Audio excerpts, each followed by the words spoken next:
everybody, and welcome. Welcome to After the Collision, we sift through the wreckage there, Jimmy there. Yeah, kind of wreckage there, my intro at the time. Because I was going to say something completely different for once, and I just paused there for a second, and I'm just like, fuck it, forget it. But anyway, nevertheless, I am your host, Jimmy T. He's the best in the world, and my co-host, Jamie the Vet Williams, and you are watching live on Humming Media Group's YouTube channel, and of course on channelattitude.com after the fact. Vet, what's going on, man? I mean, I've watched a lot of wrestling for the past 3 weeks. It's driving me nuts. I'm going to turn into not a wrestler, but something along those lines. I don't know, man. Yeah, you're going to collapse under the weight of all this.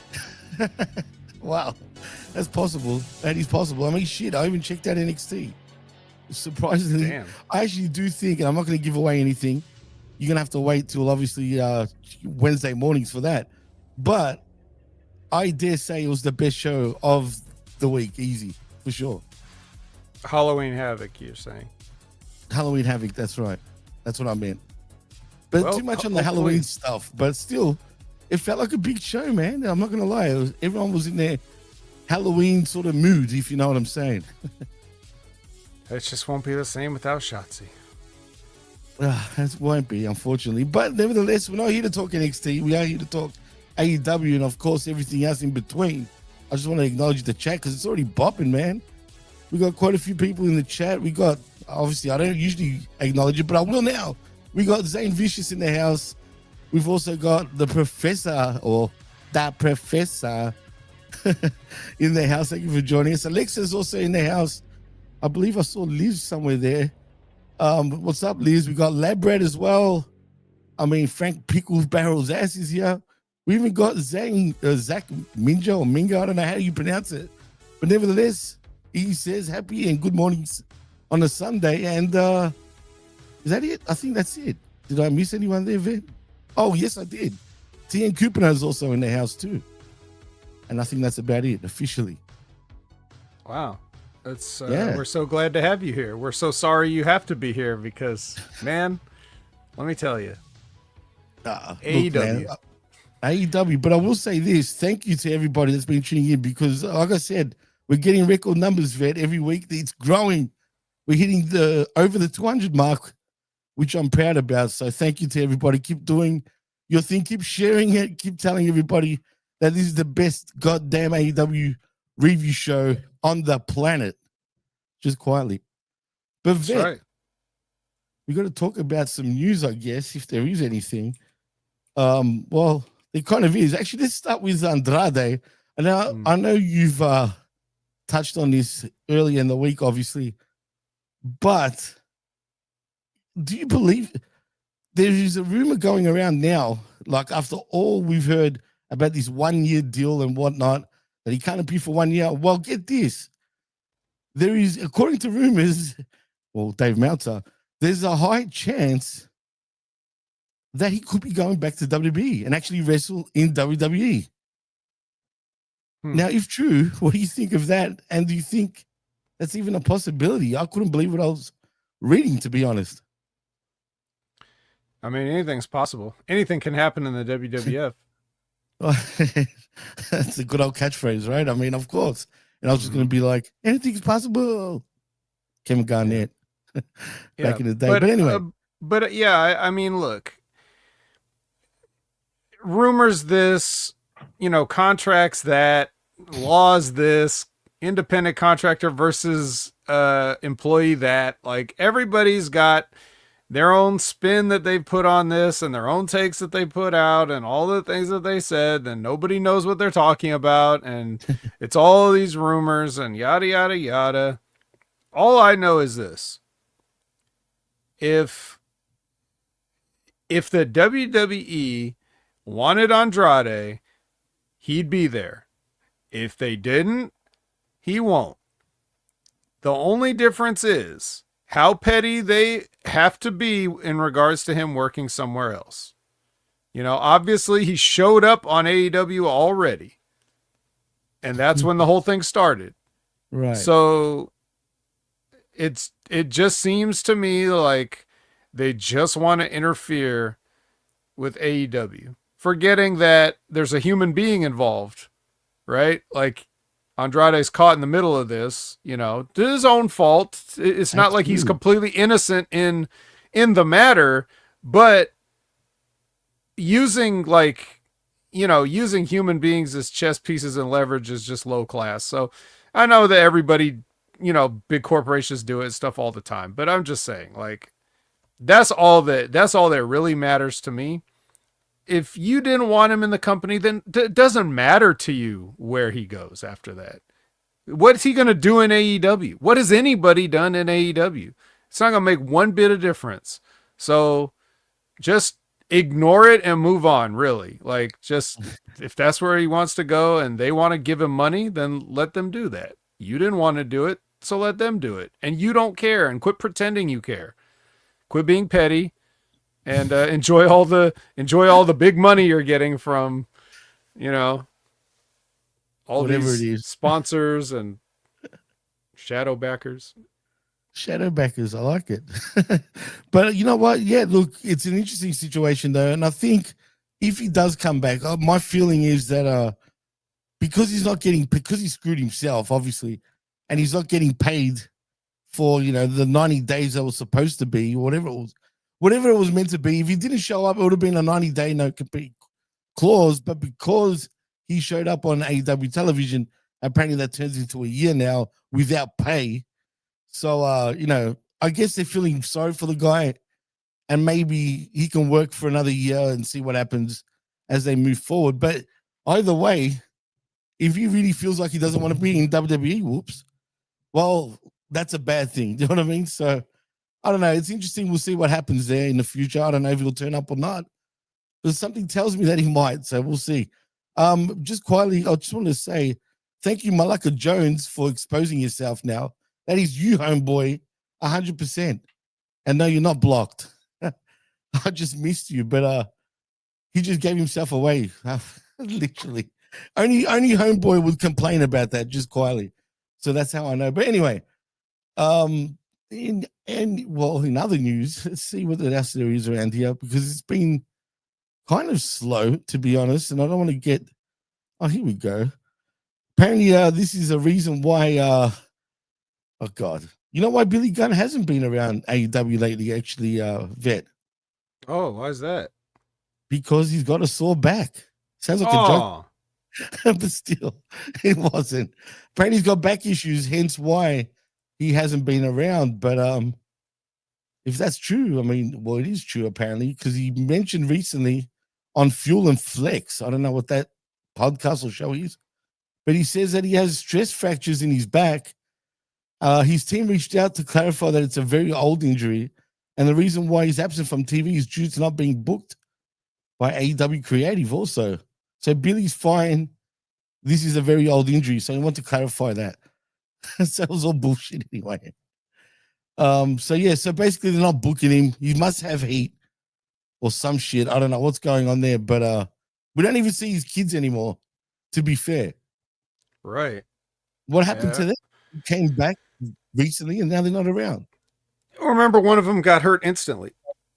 You're right, the tall one got hurt. But I'm more worried about Jay White. So now we have the other kid, and Ace Austin is just taking the place. Yeah. So we got the Austins, I guess. Wait a minute. Ace Austin gets signed. He makes one appearance from what I remember. Did he make any other one? Guess who didn't watch Collision this week? Well, I missed a little bit of it, to be honest. So he did make a comeback? Coincidentally, you missed the exact part. Well, look, to be fair, I went to the restroom, done my thing. Now, I could have missed it from that part. So clearly, he made his comeback. So there you go. Well, actually, who did he wrestle? Did he wrestle anyone? Ace Austin wrestled somebody. I forget. Okay, so it was a no-brainer. I'll cover it when we sift, but I don't. All right, I have it in my notes. Ask something. Now, correct me if I'm wrong. I know we're not there yet, but I need to know this. Did I see Tegan Knox or was I tripping? I believe you did. Okay, that's all I need to know. Was she called that? I don't remember. No, I don't think she was, but I remember like just walking into the room and I'm like, hang on a minute, is that who I think it is? And then, yeah, they said her name, but yeah, I can't even tell you what the hell her name is. I just recognized her. But do you know if she's signed? I don't see no news if she's signed. I get the idea that this was just a one-off from what was going on there, do you think? Or well, it can't be a one-off because she only showed up at a promo to talk about a match later. So she's got to at least have a two-off. Interesting, because I haven't heard nothing. There's no news about that. So whatever the case, we'll find out. Fightful Select didn't want to report that she signed a multi-year contract. I can't believe you, Fightful Select. Where were you on that one, dipshits? Wow. Sticking with AEW. Oh man, I feel sorry for these. If you're laughing at Zayn saying that she signed to OnlyFans, can you imagine like the people that have a knee brace fetish? Yeah, not me. Do you reckon she will actually do a knee on an OnlyFans scenario? If you know what I mean. You got to get those knee perverts, you know. You know what's sad? There probably is weird knee perverts. Probably. What the hell? Anyway, have you heard about Marco's stunt, as a matter of fact, and what he's doing now in his new career, Vet? As a matter of fact, I have. If it's true, I saw something about him being a car salesman. He's not Al Bundy because he was a shoe salesman. But yes, he is apparently a car salesman. Now, correct me if I'm wrong, but how can a little fucker like convince anybody to buy a car? I'm just curious. I honestly don't know. Because it's not, you know, the thing about Marco's stunt was not just that he literally has the body of a 10-year-old boy. It's also that he's not good at anything.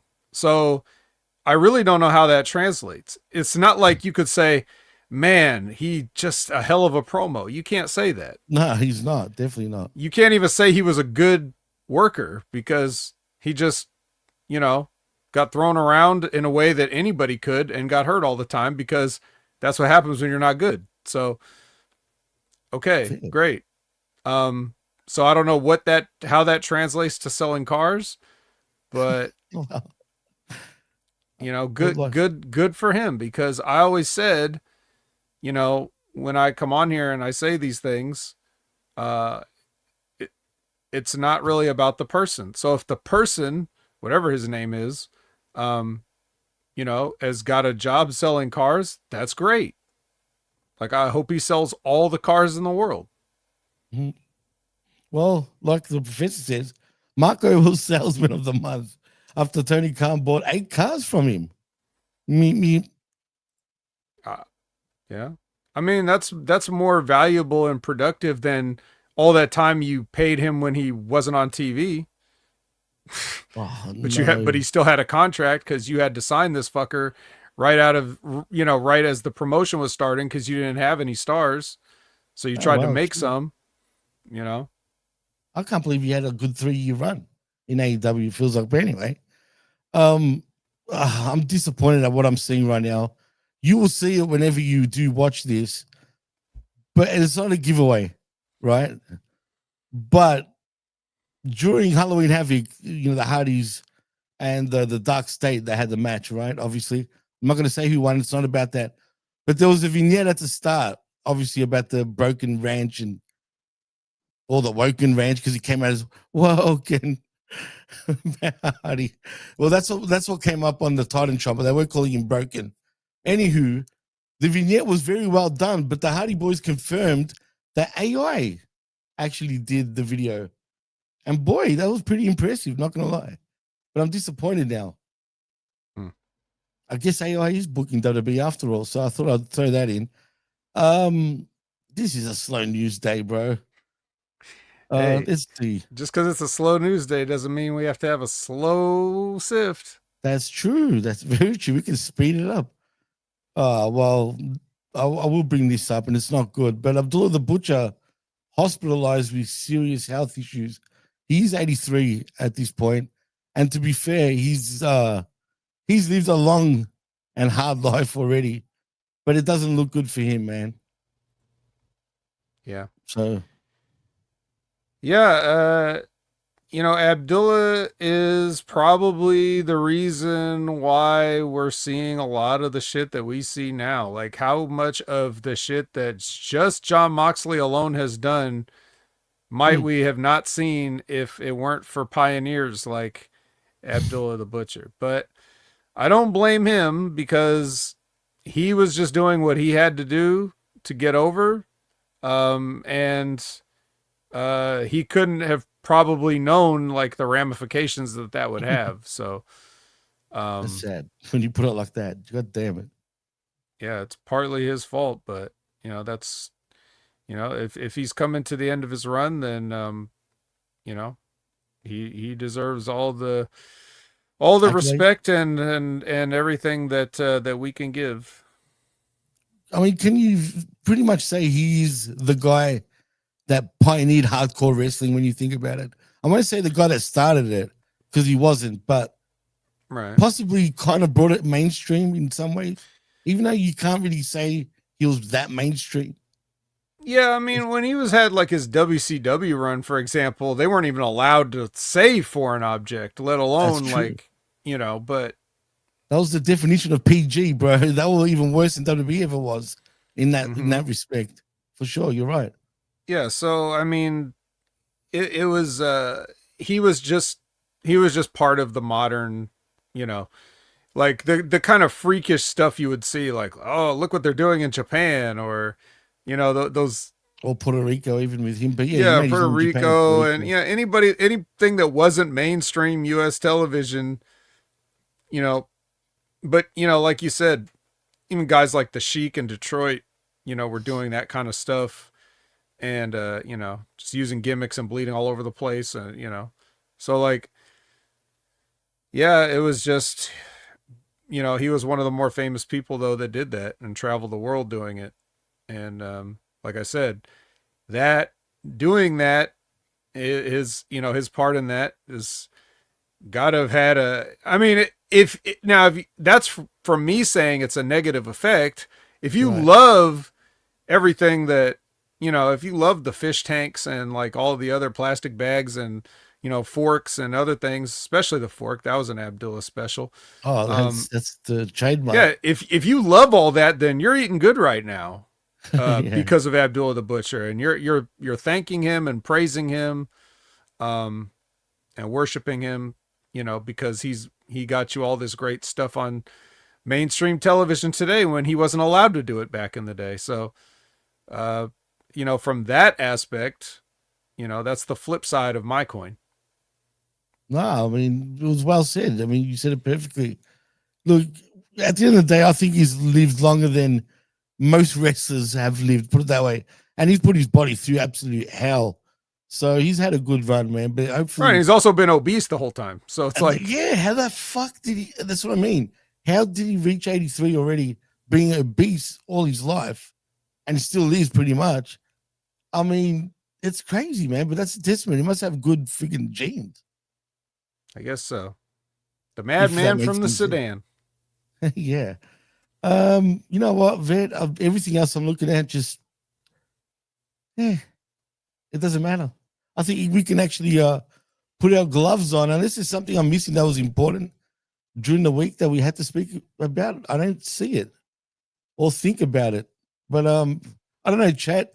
Is there anything you wanted me to like touch on that I don't know of? If so, let us know. But in saying that, I think we can just chuck on our gloves and start sifting through that wreckage of AEW. I'm excited. I'm sure you are. But how excited are you? Well, very excited. I just saw a tweet from the great J12 saying, "Well, check out the replay, fellas. I just don't care about wrestling right now. To me, since the move to ESPN, WWE has been flat, and AEW has been since All In." That's what J12 Only says. since All In. Yeah, that's what that was my first reaction. But that's a shame. That's a shame. That's a shame. Yeah, J12 should be enjoying us, not the wrestling. We're Tell trying him to that. make the wrestling enjoyable for you. I should say that. You know what? Well, I'm just going to tell him shut up and get in here, but I like how you put it instead. Tell him. No, tell him shut up and get in here, man. I said Shut up and get live on the air, folks. And a post from the vet. And I'll put a little heart emoji just and so say that Jimmy misses you already. No, I'm not going to say all that. I'm joking. Zane says, wait, Jimmy, did you spoil being on the next level review? No, because I'm not going to be on a next level review. I'm just saying that I did watch it because I just watched it for whatever reason. I wasn't did that on his own time. Yeah, I guess it's a slow world day because Jimmy had to watch fucking Halloween Havoc on his own time for no reason. For no reason, I just chucked it on. I watched the first match. I swear I was going to turn it off, but then it just kept me there. He could have watched a movie. He could have watched a show. He could have played a game. He could have gone to sleep. I wanted to play PlayStation at the time. Sleep would have been better, but could have gone and got a bite to eat. Could have, but you know what? It was a good, quick 3-hour show, man. That's all I'm saying. God, don't say that. All right, let's make this a good, quick 10-minute show. Probably. We can. Let's see if we can beat the record of the Impact Attack of like 39 minutes. Dude, you guys have been doing some speed challenges over there. I'm just saying. Yeah. Well, it's TNA's fault. I mean, let me ask you, Jimmy, because I don't think I've asked you yet. What's that? So Bound for Glory, right? Right. And all they're patting themselves on the back, biggest crowd in the US, biggest gate, all this stuff. It's a great show, this, that, and the other thing, right? How do you follow that up? Clip show. What do we got next week? Clip show. Can you imagine if WrestleMania goes on and then you turn on Monday Night Raw and all those people, it's like, oh, don't worry, there ain't no show this week, so you can just go straight home. We'll show you a couple little WrestleMania highlights, and then we'll have like Apollo Crews come in the studio and talk to Vic Joseph or something. Like that's essentially what you're getting with TNA's follow-up to their biggest show ever. What would they do that, man, to like their biggest show ever, like you said? Because, well, Todd Brantley's not here yet, but because TNA. Because TNA. That's right. I do want to say though, they outdrawed WrestleDream. Well, I mean, it should say something, right? But AEW followed up. And nothing. Yeah, they didn't. Now, let me put it to you very simply. Spoiler alert, AEW's follow-up was trash, but they did follow up. Right. They did do something. They did put on 2 shows after the WrestleDream.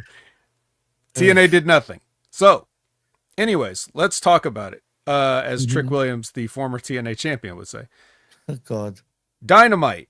First, we're going to get the catch-up dream. Okay, so we're going to go back and look at any of the highlights. It's kind of weird the way they do the highlights for this, because remember back in the WWF days when they would show you a still photo and a still photo, and then they'd have the audio kind of, right? Well, this was kind of like a little bit of motion, but then they would pause it. Like they would show a little bit of something, then pause. It was weird. It was interesting the way they did it. Really. Yeah. Is it Encore presentations with their pay-per-views? I'm sure there probably is, right? I mean, maybe, but like nowadays when you purchase something, you basically have it forever, so you could just keep watching it. That's true. Because back in the day, correct me if I'm wrong, if you ordered a pay-per-view, it deletes itself after 2 or 3 days, didn't it? I don't know. I had pay-per-views on my like DVR box for years. I'm talking about back in the 90s now, like late 90s, early 2000s, maybe. Well, but if you're talking about late 90s, then that means you would have recorded it with a VHS tape. So. Absolutely, I did. Hell yeah. So it doesn't. So obviously your VHS tape doesn't delete. Well, yeah, of course not. But I mean the actual box itself. Like I'm pretty sure you're able to watch it maybe one more time, and then it would delete itself after a couple of days and whatnot. I could be wrong, but that was a long time ago. Yeah, definitely not. But let's just move on with Dynamite. Hang person Adam Page says he's going to ruin Joe's life. And we know he can do it. If Joe has a house, it's not safe. It's not safe. He's history. I mean, shit, he will. Then we start out with the Opps versus the Hurt Syndicate for the Trios Championships. Did you enjoy this contest? I don't know why, but I didn't like it as much as I should have liked it, though, man. Is there something wrong with me? Because this match, talk about a la carte, it had all my, a la carte things there, but I don't know, man. I was just expecting more, but nevertheless, it was still all right for what it was, but I don't know, man. Maybe I'm getting, again, it's just these multi-man matches. It's just too much, even though I love everybody here, but just, I can't keep watching the same shit over and over. And plus, you're putting these guys in trios matches all the time. I'm talking about the Hurt Syndicate at this point. So, I mean, I don't know, man. It was all right. It was cool, but I was just expecting more. That's all. Yeah. Well, sometimes some people like peanut butter, right? And they also like pizza. I love pizza. Now you don't want to put the peanut butter on the pizza. Hell no. And maybe that's what we're getting. Speaking of that, Richard Bronson victory. Thank you. That's why. Oh man, you're a character. Don't you dare, Rick. Peanut butter jelly and sausage. No thanks. Or burger, whatever it was. Hell no. Hey, J12's here. Hey, what are they? He forgot the shut up part because he put 2 comments. But anyways, no, just kidding. He says, "Yo, Vet, what do you think of Jimmy T calling Big Ray's AI videos the other day cool?" Well, I mean, it's Jimmy T. Come on, didn't you say that? Well, of course he's going to say that. He's AI himself. What is he going to turn against him? He's going to turn against his own kind. My compadre, you know what I mean? Come on, AI is my compadre, but apparently my AI is shitter than the WWE AI. I must admit, that was a good AI, though. I'm a little bit jealous.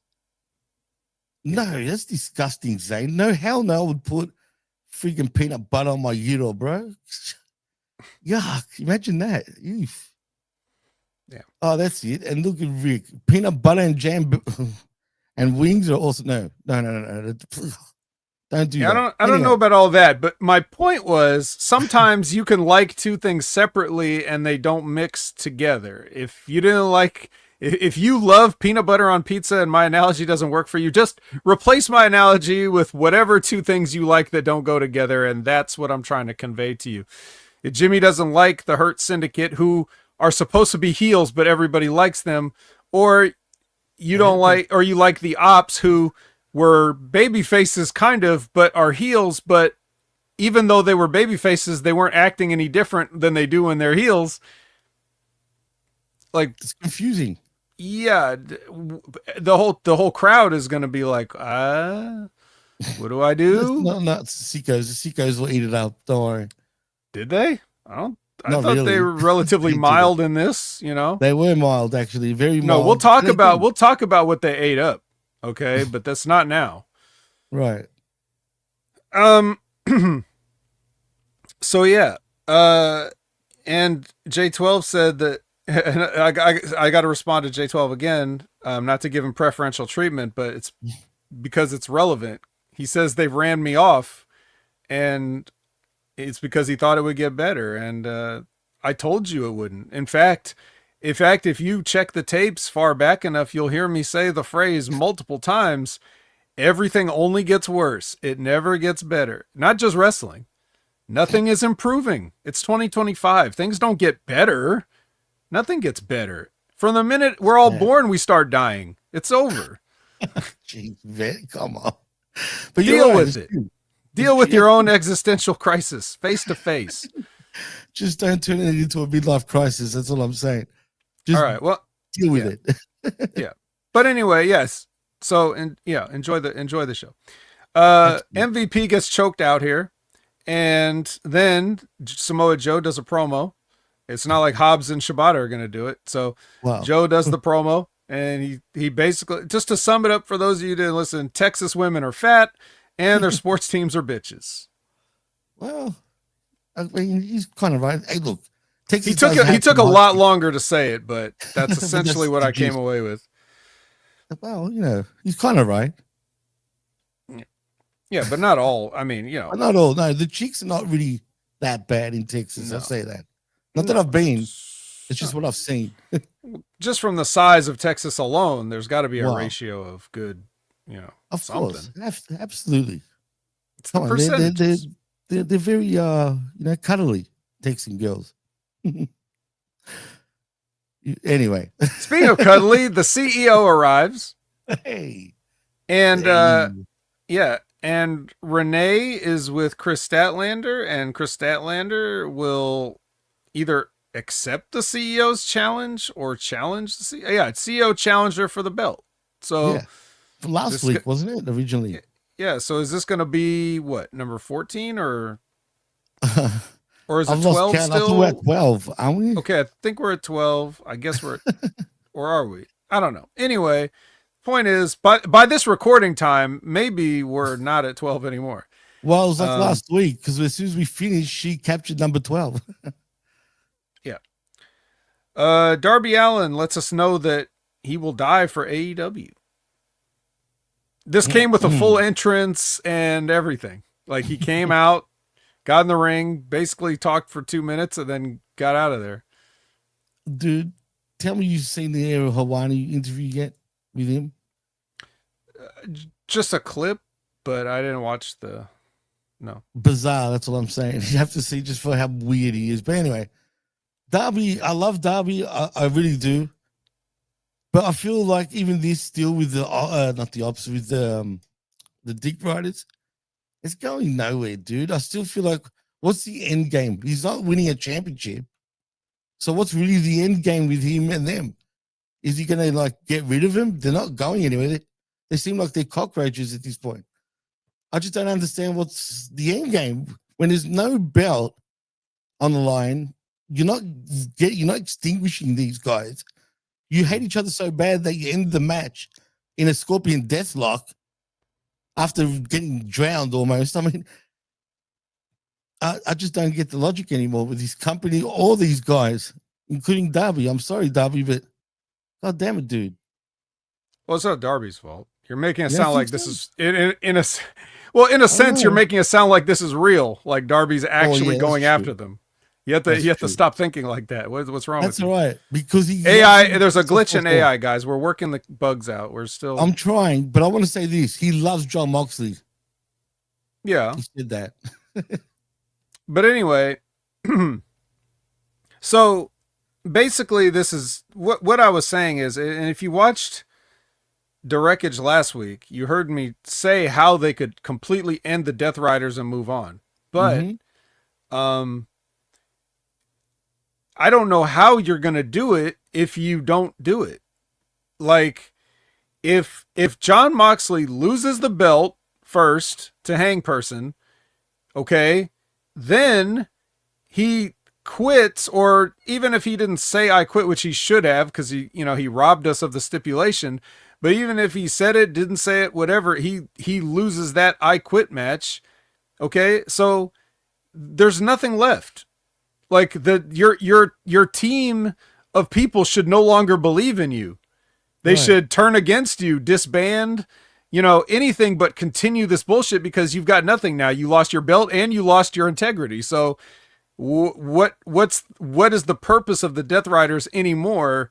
The one thing they had over people is they could say they were all weak or whatever, but now that you're losers, you're weaker as everybody else. So your existence is pointless, like Jimmy said. So if you can't end it now, when can you end it? Why keep it going? So, yeah. True. NWO came in to take over, and then they just decided to rent a room rent the spare room, like, we'll just be here. Yeah. I have a t-shirt. Oh, I have the red t-shirt. Oh, I have the Mexican flag color t-shirt. Like, yeah. So the silver and black one too. Oh, don't forget that. Don't forget that. The band is back together shirt. Jesus Christ. Speaking of the band is back together, Jungle Express do I guess this promo took place after WrestleDream, like in the back. Did they wake up? Yeah, they definitely woke up. Well, I went to sleep.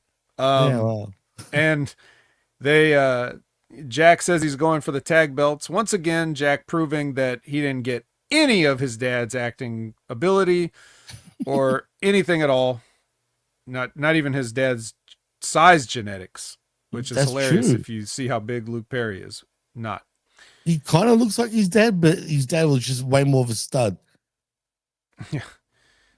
I mean, seriously. Yeah. Well, I guess he's got Anna Jay, so that's a good thing. Well, speaking of studs, Megan Bain. So this is a 4-way. This is a weird stipulation. So we have a 4-way tag team match, and the winner of the tag team match, because this tag team match, all 4 teams in this match are in the tournament to crown new tag team women's champions. So whoever wins this match gets to select their first round opponent in the tournament. Wow. This is a dumb stipulation personally, bro, but whatever. All right. Well, I'll put it to you, Jimmy. This stipulation or another bag full of money? Wow. If you had to pick one. Jesus. You know what? I like consistency, even if it's for the bad. I'll stick with the cash. All right. Well, you're getting consistent cash. That's a good thing. Yeah, we're going to get cash later, so don't worry. Yeah, absolutely do. Well, Penelope gets Haterade. She drinks a big tall glass of Haterade, and then Queen. Here's the teams. It's Megalope versus the Dark Sisters. Yes, let me.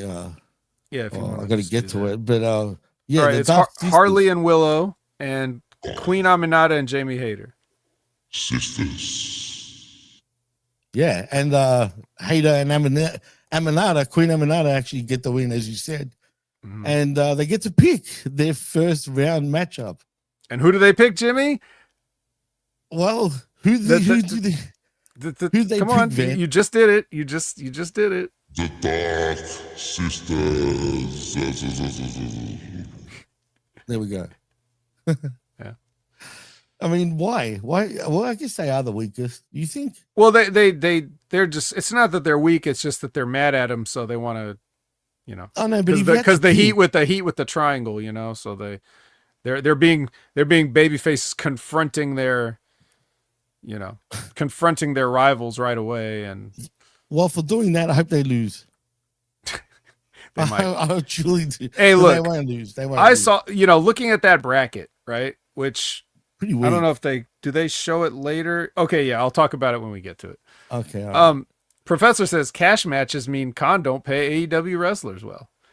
But on the other hand, though, if you win like a $500,000 match, you could take the rest of the year off. So yeah, hey, someone should do that. We're all refuse. Yeah, we're all working just to get in that money match. That's it. It's all about the money. The money. Well, we're not to her yet either. We almost are. Okay. Yeah, not quite right. Hold on 1 second. Let's see. My notes got screwed up here. Renee catches the Young Bucks at Tony Khan's door, and they want a money match. They're actually banging on his door, like, give us a money match. Give us one of those money matches you're handing out. Yeah. They act like junkies, bro. Yep. And then we actually get Tony Khan to appear on the show. He comes out and actually answers them for a change, and he says he's going to give him a money match. 400K. Because, huh? 400,000, right? Or something like that. The team, it's going to be an all-star 8-person. All-stars. Yep, they're all-stars, every one of them. Which means that it's going to be Jungle, Lil Brooks Jensen, Luchasaurus, Kevin Knight, and Mike Bailey, all superstars, versus the Bucks. The Young Bucks, and they said they team up with anybody, and it's going to be FTR.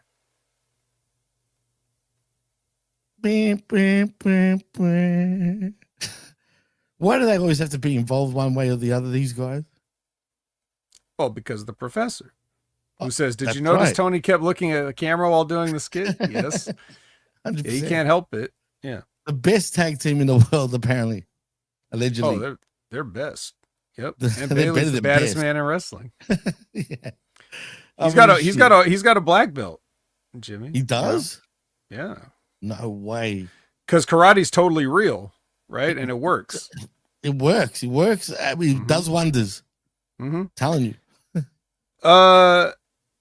Okay, so Renee is hosting the 12 belts Ultimo Moné celebration, complete with cake.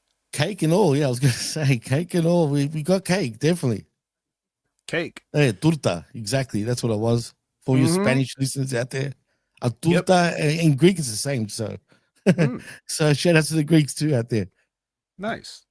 Yeah. So we got a cake out, and we don't have the CEO out yet, but that's because the puppet is here, the money puppet. And so Harley's doing her usual shtick, and then she even gets Renee doing the CEO dance, and everybody's laughing and having a funny time. And then the real CEO shows up, and she is not happy about this. She dismisses the belt boys because she has a hot guy carrying each one of her belts. They're all dismissed. She gets to the ring. Renee is dismissed. Then she puts the puppet in the cake. But surprise, surprise, surprise, motherfucker. Stat was there the whole time, and she ends up putting money through the cake and table at the same time. So I'm also embarrassed for Miss Moné. I mean, Jesus. At least we got cake, though, on a typical table spot in the ring. That's a bonus, right? I mean, she got to eat it. It looked good. I mean, she was still in it later on, too. She clearly didn't have a shower. So, I mean, what can I say about this segment, man? Let's just shit on Moné in a 12 bout segment. That's all it was. Yeah. But I heard she's an egomaniac and she's a mark and she cares about these belts and that's the good thing because all the sickos. I love how she's been arguing with every idiot on Twitter. I don't know if you've noticed that because clearly no one understands why she has all this amount of belts. You know what I mean? And why it's not her, it's the heat. Look at the heat she's getting for having those damn belts. But they don't realize that though, Vet. That's what's hilarious. They actually think she's literally the best in the world because she's got 12 trash titles, including the Owen Hart one. They complain about that. Again, it's called a heat. Hello? Yeah. It's heat. Well, how many are going to get pissed off? Yeah, and also, how many people are going to try to make content saying nobody cares? Right, exactly. Clearly, somebody's making you don't need to tell people that nobody cares about something if it's true. Exactly, man. You just don't talk about it, right? Right. But people think, she's the man, bro. 12 belts, absolute, biggest wrestling companies around the world. She's the man. Forget Becky. It's money. Yeah, it's great. Absolutely. And, yep. Well, I know that, I definitely know that, when all history is said and done, that you can always point back and say that I was on the right side of it. So that's the important thing. And you've always said it. I mean, shit, I've seen it with my own eyes. I still can't get over Cappuccino Jones, though. That one still trips me out when you first brought him up. Just show me 8x10s. I'll tell you a star. I heard you say that, actually. Yeah, so the other thing that's a couple notes on this. Number one, I know that the cake is only there to get destroyed. Right. But I would still buy a fancier looking cake. just I know you've got the money, right? You can Wait a minute. Are you calling Tony a tight ass? I'm just saying maybe like better cake, this is just a regular sheet cake. Yeah, it looked like a sponge, yellow cake, really. I mean, yeah, probably I would do that. Shit. That's number one. But the other note I had was what's good about this is see when she goes through the cake and the table at the same time, see, that means she has to sell the table. Because Right. what is worse, Jimmy, than when someone gets their face in the cake and then they have to scream for 10 minutes like it's acid or something, like sulfuric acid was just poured on their face. And it's just like, dude, you got a little frosting on your face. You are not going to freak out that bad. This is terrible, right? So she avoids having to do that by having to sell the actual table, right? See, that's the smartness, the genius of Mercedes and Miss Pepperday to write the segment that way. Although she did sell the cake too, though. Let's be honest. I mean, yeah, but I'm talking about like in the moment, like when you first get your enough. and then what? So you got both the people there, and you're gonna stand there screaming at the cake instead of like try to punch them or something, right? You're just gonna scream in front of them. They're just gonna watch you. Remember. Yeah. Anyways, whatever. Do nothing. You're getting burnt. So, what's in this frosting? Imagine that. What's in this frosting? Yeah. The peppermint effect, the Cole brother said. That's right. Oh shit. Yeah, the peppermint stings. John Moxley cuts one of those he has one of those cinematic promos with music after. This is also again after WrestleDream supposedly. Maybe it's still a dream though. Like, and I'm not talking about Biggie or anything. It was all a dream, like you quoted last week, which was funny. But he could possibly still be dreaming. That's why we hear that ambient music in the background. I see. Yeah, possibly. Maybe they got that dream technology from NXT, where you could see inside the dream. You know, you can see inside the dream. What? Yeah, you could. You could see Wendy Chu's dreams. You could see Apollo Cruz's dreams. Like we've been able to see a couple dreams. Nobody over, but like, you know, it doesn't matter. People. You can see the dream. That's all that matters. Speaking of over, though, the conglomeration, they walk Kyle O'Reilly out for his match with Jon Moxley. Yeah, I mean, this is, dude. What's with the freaking friends thing? What's up with that? The conglomeration. They're going all in on the conglomeration. I don't like it, bro. It's funny, but I just don't like it. Just, you know what I mean. I know you're not supposed to take them serious, but when you have someone like a Mark Briscoe, even a Tomohiro Ishii, it just, I don't know, bro. It's a little, too much for me. Yeah. Well, that's just me, though. Yeah, it's fine. Yeah, it's supposed to be silly. The whole thing is just people thrown together. So, but now, so here goes this match, right? It's Jon Moxley versus Kyle O'Reilly, and of course, you're immediately thinking, God, why do I have to watch this? Because not only do you have to watch Jon Moxley, but you already know what's going to happen, right? Or do you? Because I'm not gonna lie, I did not see this finish coming. I didn't see this coming at all. Nobody saw this coming. So whether that's a good or bad, that's up to you. But you can't say you predicted it. So basically, Kyle O'Reilly has Jon Moxley in a hold, and Jon Moxley just punches the referee. Is that a thing now? Is that what he does? I guess. So instead of tapping out, he'll punch a ref. Instead of getting pinned, he'll punch a ref. I mean, come on. Maybe. Ridiculous, so, dude. Yeah, like I just yeah. Hey, you know what? There was a lot of hold for hold type of matches. It was kind of a wrestling match. I mean, that's a positive. You know what I mean? Mox tried to keep up with Kyle O'Reilly, but the thing is, did this win do anything for Kyle O'Reilly, and will it do anything? Absolutely nothing. That's the problem. So why have him really? I guess it doesn't really hurt Mox, but at the same time, you lost to Kyle O'Reilly.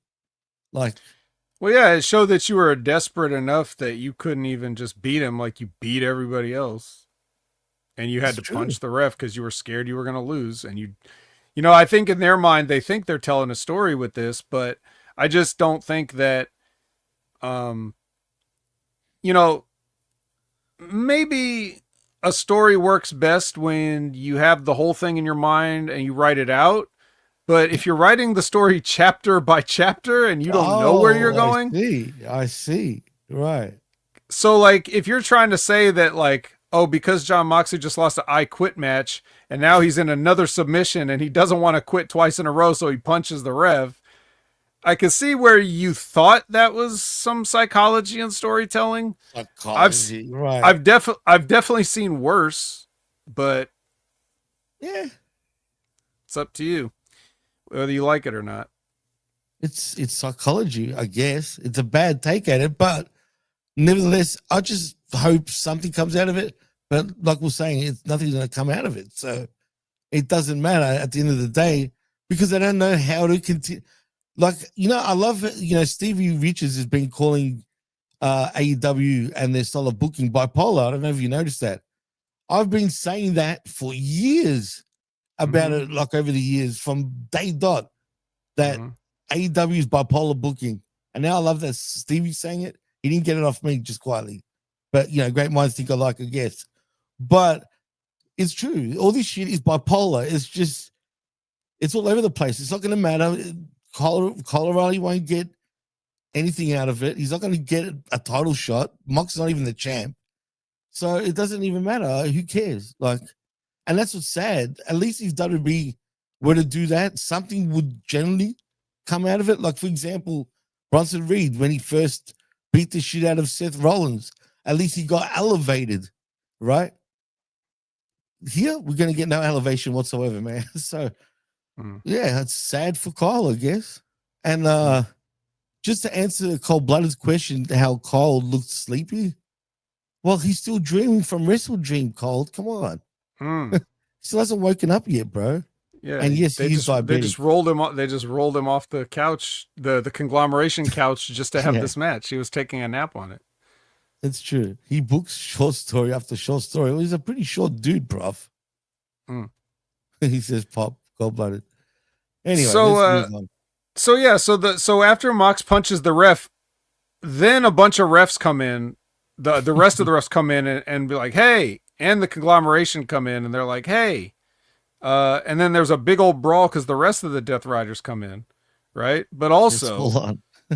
but also, the scheduled match is supposed to be the other conglomeration versus the rest of the Death Riders. So we have a big chaotic schmoz in the ring where even the referees, even the AEW referees have said, all right, this has gone too far. We'll sit back and watch you murder people or attempt to murder people, but you're not going to take a regular punch at one of our refs. No, sir. That's a bridge too far and you must pay. So anyways, so while there's all this chaos and brawling, right? And then the match is supposed to be Roderick Strong, Orange Cassidy, and Mark Briscoe versus Danny Garcia, Wheeler Yuta, and Claudio Castagnoli.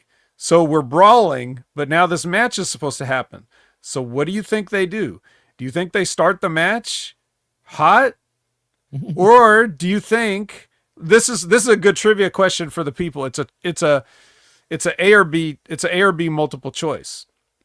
Does AEW A keep the brawl going and start the match hot, go into the heat, and make a hot comeback for the baby faces? Or B, does AEW hit the reset button and have the people that were just fighting each other with fists and whatever they could grab lock up and start doing tackle drop down spots? We're waiting for the answer. Either way, it's a big T keeping a B. Yeah. He's right. Aside from that, I'm just saying why. How they started the match. So that's an example of, the kind of psychology when people are saying like, maybe the fans don't, that even if you subconsciously watch that, there's something about it. Even if you like AEW, there's something about it that doesn't work in your brain. There's something about it that you're like, something's off. I'm still enjoying the match, but something's off here. That's what's off. You don't go from fighting to headlocking. It just doesn't work. The whole idea, the whole psychology of all pro wrestling at its most basic, just if you walk in to a building You bought a ticket. You don't know any wrestlers. You don't know anybody on this promotion. You're just sitting there and you're waiting to be told a story by these guys, right? The whole idea of a wrestling match is you have a contest, and when you can't play by the rules anymore, you break the rules, and then the fight happens. Right. Same thing with hockey. You don't just go into hockey and start punching before you even try to, get the puck and score a goal or anything like that. You don't just you don't do the face off and then just start punching. You have to play the game first. That's the whole fucking idea. What are we even doing here? Why do we even have a ring? Why don't we just have an open space in the floor and just let whoever they want come out to the middle of the arena in the crowd and just start fighting anybody? Just start fighting any of the wrestlers.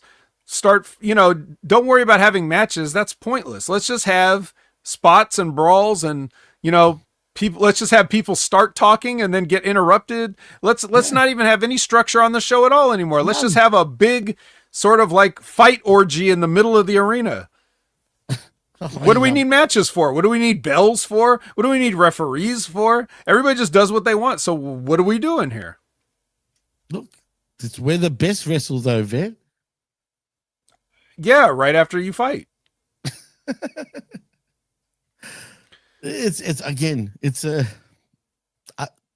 don't know. It's because of AEW.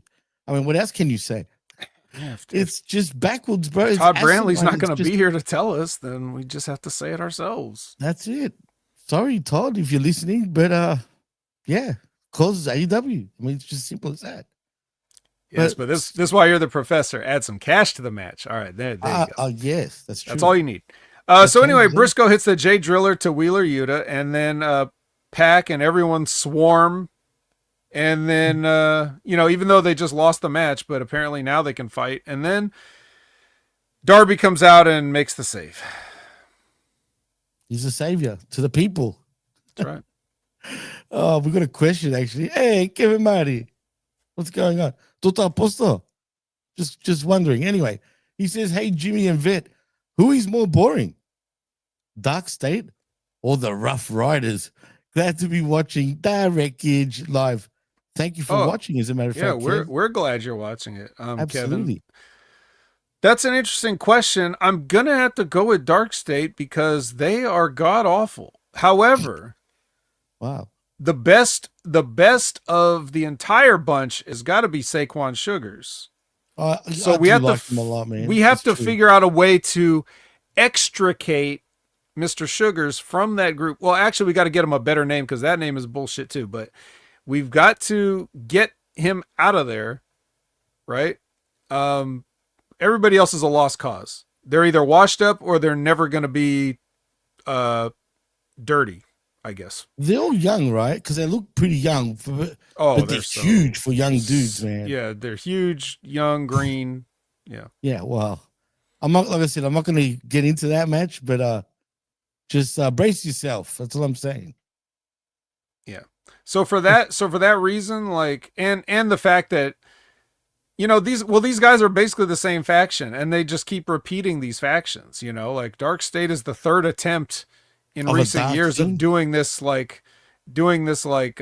anarchist group. Yeah. You had Sanity before that. Right. You had Retribution, after that, they're all the same, exactly the same. Yeah, they keep recycling the same idea, and you think putting different people in is going to make it any better.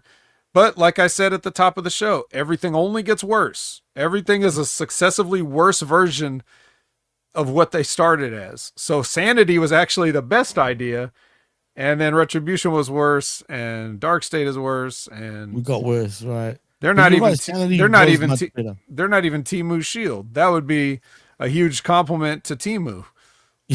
Yeah, they're nothing like the Shield, really. Yeah. So Alicia is with the CEO, and the C in CEO stands for cake now. The cake executive officer. Yeah, she's upset. And here comes Athena, though. And she basically drags Mercedes off, because she proposes that, it's like, look, we got to stop messing around and we need to just win these tag team titles. And they will. And she grabs her by the arm and like, let's go. Like she's a child. Yeah, what's up with that? I mean, are we going to get new tag champions, you think, with these two? I do. Well, spoiler alert, we better. But is now like, we're at the point, basically we're at the point where we're about to reveal the brackets, which I'm not going to say everybody's in the tournament. You can Google the bracket if you even care, but I'm just saying, like, if you don't put the belts on Athena and Moné, then what's the point of any of this? Oh no, they will. And they're going to kick ass too, bro. They're going to be dominant champions, I think. You know what I mean? Right. That's the only way to go, because if anybody else wins, people won't really care. Like, they just won't. So the idea is and the tag team division, obviously, it's literally thrown together because we only heard about these belts like a couple weeks ago. And when have we ever really seen, like a serious, we're just a women's tag team, other than the Renegade Twins, maybe. You don't really. The most, you're right. They're the most tag team out of any tag team. So I would say, if you are serious about having a women's tag team division, if you put it on them two first, and then you get to the point where you actually have a legit team that can eventually one day beat them for it and then make it mean something, that's how you would do it. But will they? Yeah, if you just put it on a random, I don't know, Willow Nightingale and Harley Cameron, that's not going to do shit for anybody. All the belts, you're not elevating anything at this point. Yeah, no, you're right. But Professor thinks that Bane and Ford needs those belts. No, not absolutely yet. Not. Absolutely not. But what's going to happen though, for sure, because TK is very obvious. Obviously, them becoming tag champs is going to lead to them to having a match, and of course, Moné taking that belt too. Can we get 20 belt Moné by the end of the year, possibly? Yeah, let's get Aaron's let's have him help him win his bet. I mean, shit, he might be onto something. But anyway, so I love this because, one, it's Athena back on television where she belongs, and also the way, she's a new minion too. See the CEO. Yeah, right. Like, again, so for everybody that's saying she's a marketing egomaniac, it's like, well, she's not acting like one on TV, because why would she agree to this if that was the case, right? She knows what's best for business. Trust the CEO. She's a CEO. And that's sad. She's a cake executive officer. That's right. All right. So Kyle's in the ring with Don Callis. Talking about Kyle Fletcher now. And Mark Briscoe interrupts and says, I don't need a million. Yeah. He said, Don in his promo said, like, you could face Kyle Fletcher a million more times and you will never, he will win a million more times. And then that makes Briscoe come back off. He's like, I was about to just go home and start enjoying myself, but you had to run your mouth, But he's running his mouth saying it though, which is funny. Well, yeah. So anyway, he says, I don't need a million shots. I only need one more shot. And then Don's like, no. So, so are we getting that match? Definitely. Absolutely. Because you wouldn't mention it if you weren't getting it. But anyway, Don said no.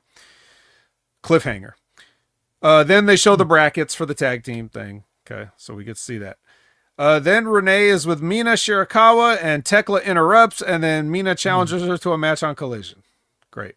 She made me laugh on that match, but when we get there, we'll talk about it. But anyway, when we get there. So the main event, actually a main event for a change. Yeah, a real main event for real. Right. Not just the rest of the people you forgot to book on the card thrown into a multi-person tag. It's Bandido versus Okada for the ununified. Something with a U. Yes, that championship. Right. Whatever it is. Yes. So I don't generally take the time to savor and enjoy things anymore, but if it's an Okada singles match, I gotta just sit down, relax. Put the bib on, Get the fork and knife ready and just enjoy, That's right. And I say that, but at the same time, like, legitimately, I enjoy the match because I like watching the artist work. Dude, he's a character too, man. The wrestler's wrestler of all wrestlers, unless you're Jim Cornette. But hey, he wasn't a wrestler technically. That's true. He could work, but he wasn't a wrestler. So maybe he just doesn't get it, or maybe his brain is so broken that he's just forgotten what's good anymore, because the only person that ever does basically what Jim Cornette tells every wrestler to do to a T is Okada. But yet that's the guy that Jim hates the most for some reason.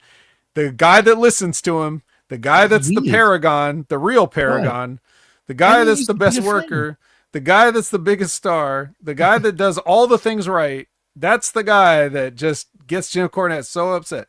So anyways, this match was a masterclass in how to work, because you got a guy like Bandido who would normally just do a lot of his spots, but now he's got to have an actual match. So how's that going to go? This is a masterclass in how to get the crowd. Because like you were saying earlier, they weren't that hot for like, even the guys they liked, like the Hurt Syndicate. Of course, they're going to sing We Hurt People. But like in the match, they have to kind of just be like, well, I guess we like this. Kind of. We're confused though. Because we used to like Samoa Joe like 2 weeks ago. So, like, you got to get these crowd into it, and they sat through this whole show up to this point. And by the end of this match, that crowd was really loud compared to where they started the night. So for once, right, that doesn't, like you said. Yeah, when do you ever hear a Dynamite main event get this loud? That's what I'm saying. I'm actually happy for it. Like, I'm actually smiling because Okada's antics throughout this match actually brings a smile to my face, and I'll get to that. Right. When you're done anyway, but yeah. Well, yes, but I'll use that to make the next point. This is also a masterclass on how to turn the crowd when you are more over than the guy you're wrestling. Because with all due respect to Bandido, like, Bandido's not that over. No. Not in America, and not even really in Mexico compared to some of the other people. Yeah. You know what I mean? Like, he's no Mystico or anything. You know what I mean? Like, oh no, absolutely not. No, we need that yet. Yeah. So when you have somebody where, even though Okada's always been a heel and he entertains the people, like they like when they cheer when he gives them the finger, they cheer when he says bitch, they cheer when he does the things that he's doing as a heel, they cheer for that. But here in this match, he is being a heel, and he's got the people to turn on him and boo him for what he's doing, even though it's the same stuff he always does. Because he made the people believe in Bandido more. They like Bandido. Of course they like him, and him and Brody together as a team, they like that. They're not super over, but AEW crowds are with it. They like it. But that's the thing. Like, he takes that, and instead of like just doing what every other AEW wrestler does and get their shit in regardless, Okada's working the match in a way to get Bandido cheered, get Bandido over, not put the focus on himself. Okada's not the guy to do 1,000 moves. He only does what's necessary for the match and the spot on the card he's in. That's why he's the best. It's not because of any moves he does or anything else. It's just because he always does the right things at the right times.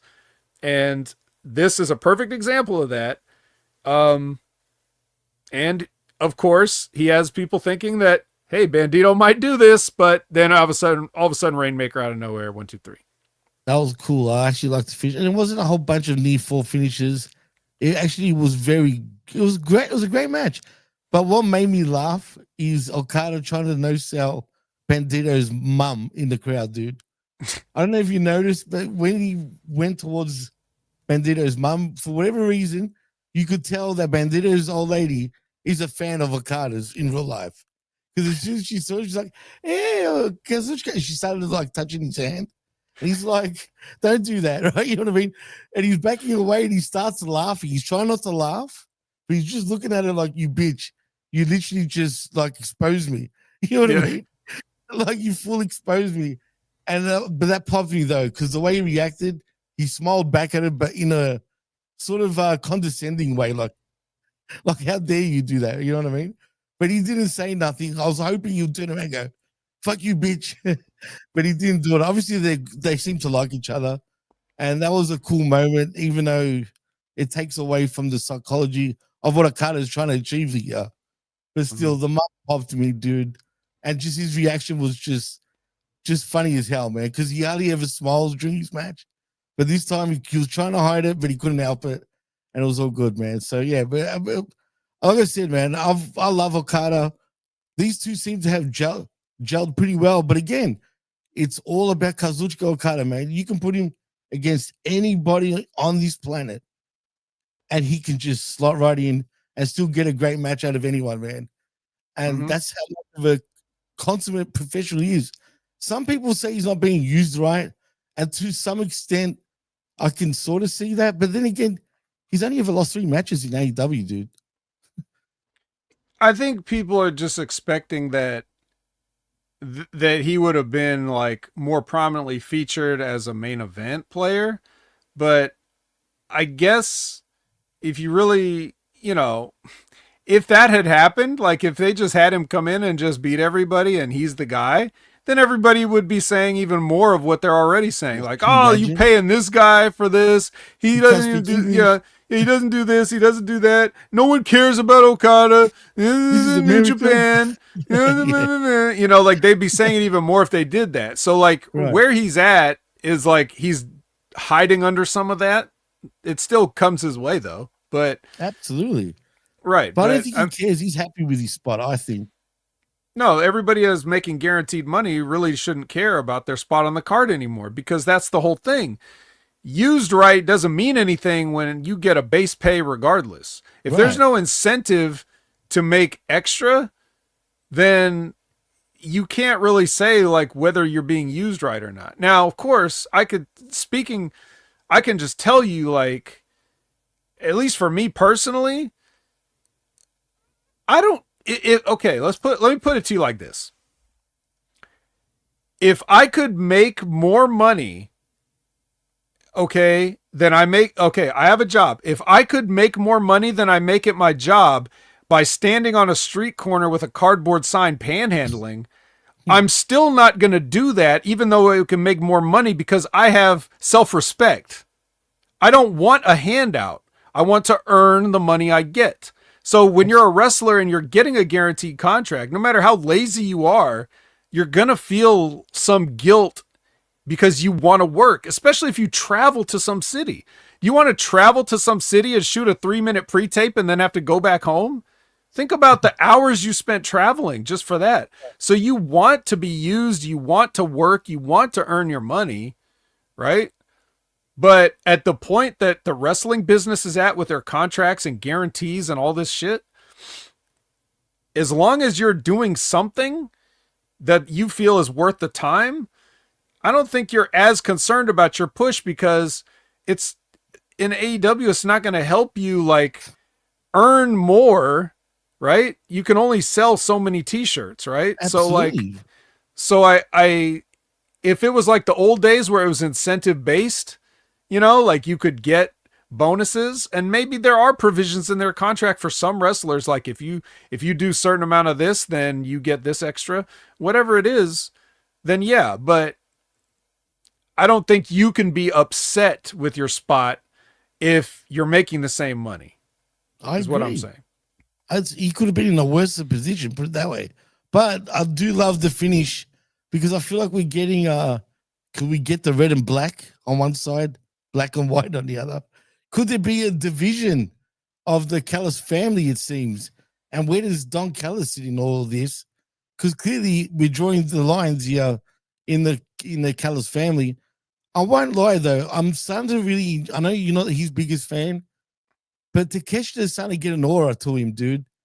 And I kind of like that for whatever reason. I like that because because look at it like this. I know they're trying to paint in some ways, whether you agree with it or not. It's like both of them are looking at each other in the mirror. You know what I mean?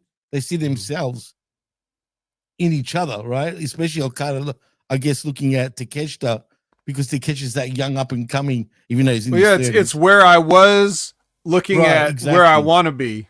Exactly. And that's where the tension is, which I like.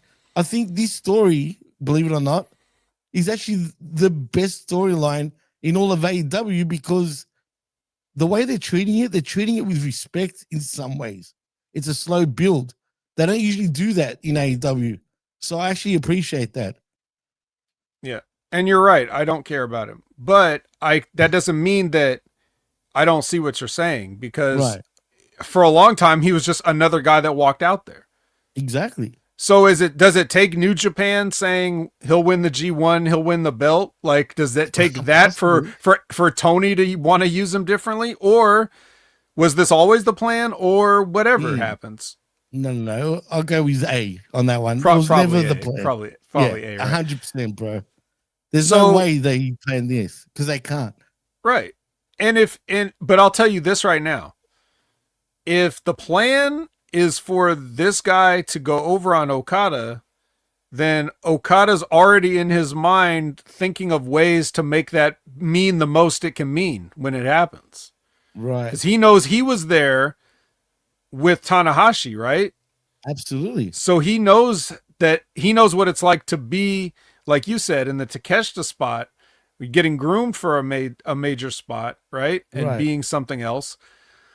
So I know that he's going to do what's best for business always. That's another reason. That's reason, of many of 1,000 reasons why he's the best. That's just one of them. So yeah, it's going to be, we'll see if is Okada good enough to get me to change my mind about Takeshita. I hope so, that will be the true test if he's the greatest. No, I'm serious. Whatever's going on with Takeshita, whether it's New Japan and Okada, they're doing whatever they can to get this guy over, and it's slowly starting to win me over, man. And right now, I'm leaning towards that. I'm actually starting to dig Takeshita and where he's at. He's starting to feel like a big deal, and that's thanks to New Japan and even Okada, the way he's treating him. Do you know what I'm saying? Mm-hmm. So that's a testament to all of them.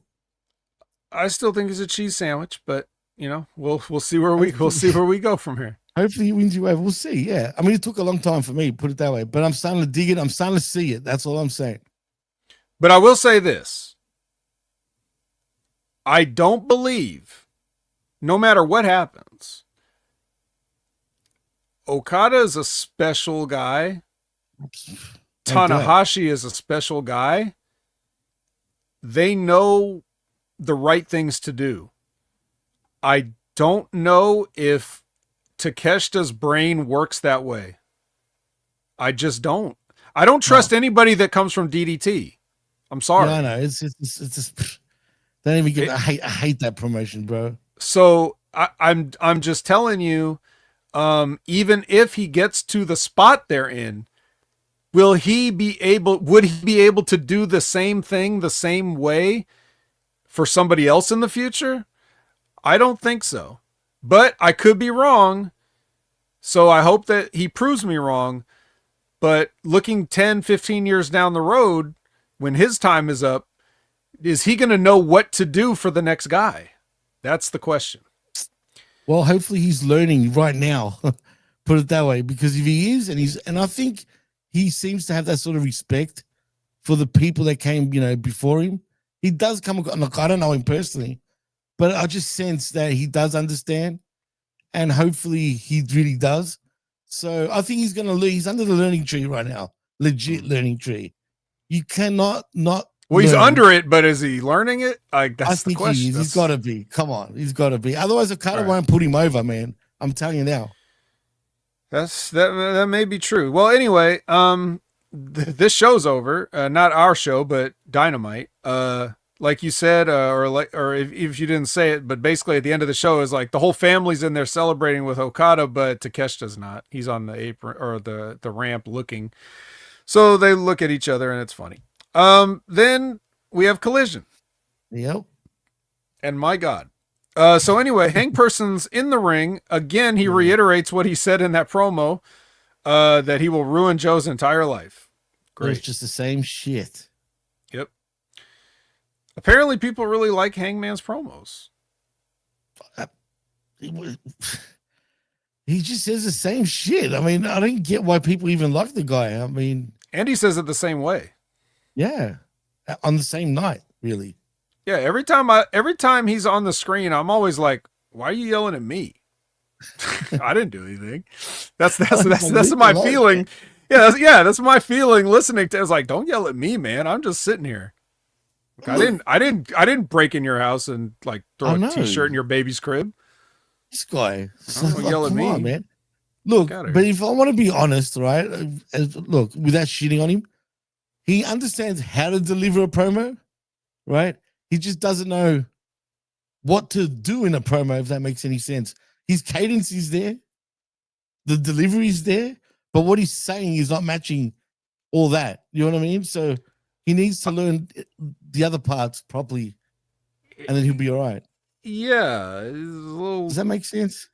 Yeah, I think so. Well, he also uses a little too much of a vocabulary, I think, for wrestling fans? For a guy that's got a dumb phrase as cowboy shit. He sure does use a lot of flowery language in his promo to, maybe if you're going to talk like that, maybe, if you're going to talk like an angry Keith Lee, maybe you should like come up with a more complicated catchphrase too, like other than just cowboy shit. I think someone like a Tony Khan would literally be like, "No, you're fine. Just keep doing what you're doing. Right. You're fine. Just do it." You know what I mean? And that's what he does, unfortunately. It's not fine. So Pac has a challenge earlier. I guess he wants to challenge Tomohiro Ishii. Why? I don't know. Apparently he just wants to. So that's what we get. It's Pac versus Big Tom. Yeah, it's a question of like, okay, so now Pac is wearing the new gear again, like the singlet with the long tights, the socks. And I'm talking about Tomohiro Ishii. Yeah, and then Ishii's got the Conglomeration's new music now, which I don't. If you're robbing me of Tomohiro Ishii's theme song, the greatest theme song in wrestling, then I'm pissed. Like, you already pissed me off. But anyway, I rolled my eyes straight up. I'm like, no, they didn't do that. But as far as Pac goes, you know what? I was pissed because when you told me how we went back to the old way, and then what I see here is back to whatever this is, I was like, damn it. I was like, really, damn it. But you know what I do like? He seems to be the leader without Moxley or Castagnoli being around, which is cool. You see the hierarchy with the dick riders, obviously. He's the third dick rider, and everyone's following him. But he'd be a good, if they ever break up this thing, right? He'd be a good sort of villain in it too. Like where I could see he'd be a good type of leader where he really brainwashes his subjects, if you know what I mean. You're talking about the Pac way they now? followed him? Yeah, with Pac, I'm talking about. Because the way they were following him, it just looked like, him and his minions. It just suited better. I don't know why. Whereas Moxley, I just don't take serious at all. Mm-hmm. Yeah, I guess that's a good point, because if you want to talk about somebody that's somewhat believable in what they say, Pac definitely sounds believable. So it sounds like he means it, man, for real. You know what I mean? And that's what matters. And he looks like he means it. Absolutely. And he's pretty much got it all except for height. So unfortunately, if that's the only thing you're missing, we can work with that. Anyways, yeah. So anyway, but here's what doesn't work for me. So not only does he win this match, pretty sure he would have, but he wins with a clothesline. He just runs the ropes 10 times and then hits him with a clothesline? Since when? Look, I'm not asking you to go up and do the red arrow or black arrow or whatever color arrow you want to. Right. Yeah, like, I get it. You don't want to do that anymore because you're trying to save your body now, but a clothesline? A clothesline? A clothesline. For the guy that has no neck, you're going to beat him with a clothesline. Really? Really? Dude, well, He got the win. So, and the match was kind of long, man. Like, or was I tripping? It felt long, dude. It was a bit long. It was, which is odd. But Yeah. still, nevertheless, that lariat is what, yeah. What can I say? I mean, there's a lot of no selling too in this damn match. But that's all right. That's fine. It is what it is. A clothesline? Clothesline. I mean, it's just say lariat. It sounds better. It doesn't sound as bad. A lariat? Yeah. Which is what? A clothesline? I tried, man. Bro. I tried.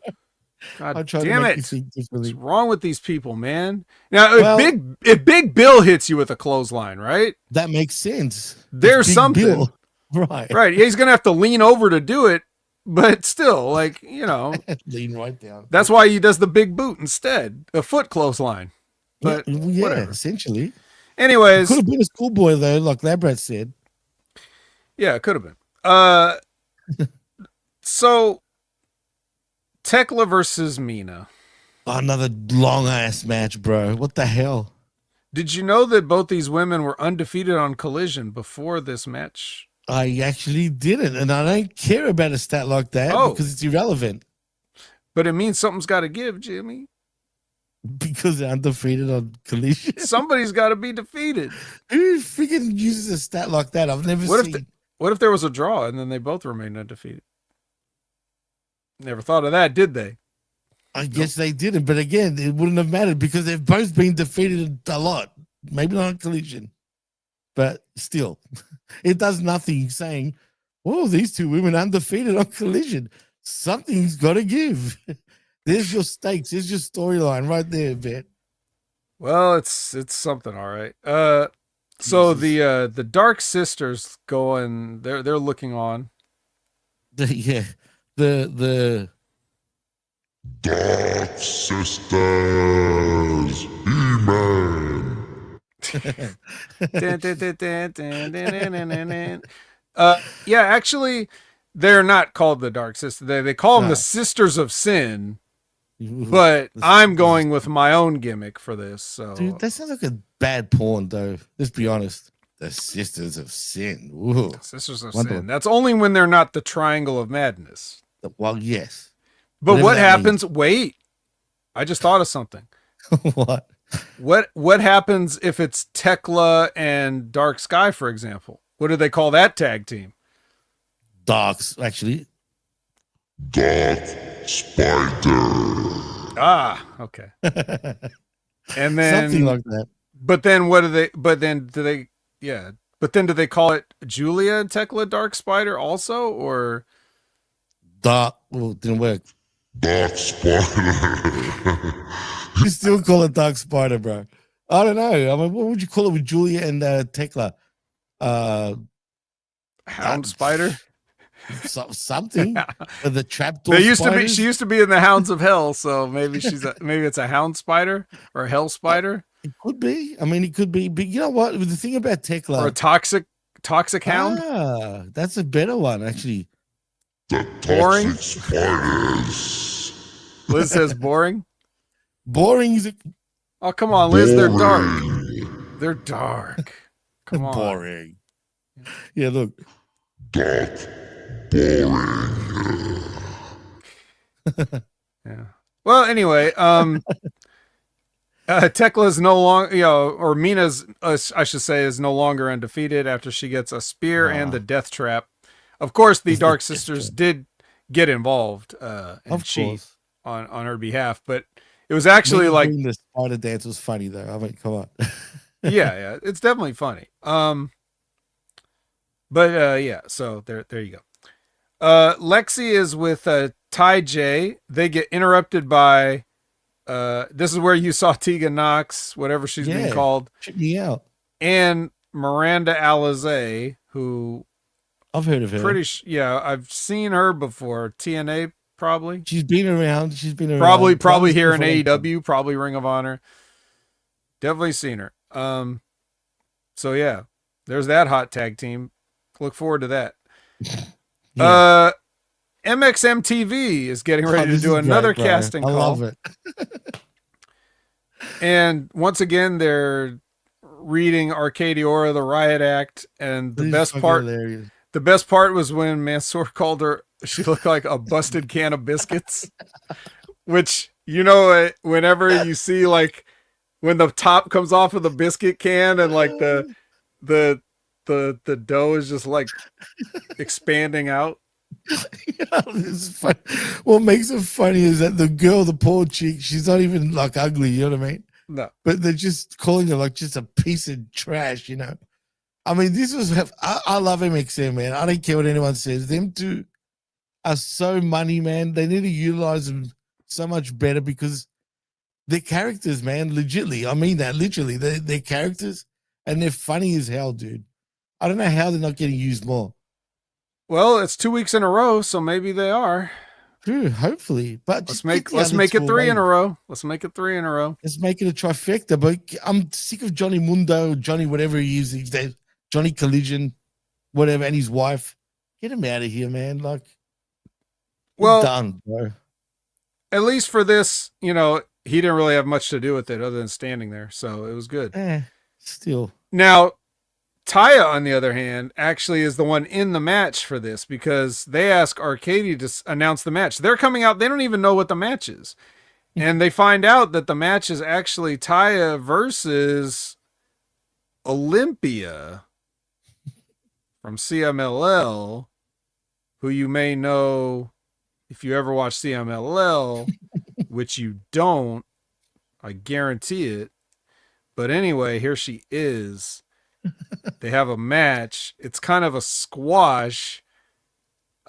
She picks Taya up and squats her a couple times before she gives her like a sit out F5 thing, or more or less a variation on what Megan Bain used to do. Well, yeah. Olympia. What are your thoughts on Olympia? Olympia. That's just my thoughts. There you go. That's what, the strong win for whatever reason. I don't know why, but still, Olympia. Yep. Okay. Big Business Bad Apple Bounty Hunter Brian Bekeith versus Ace Austin.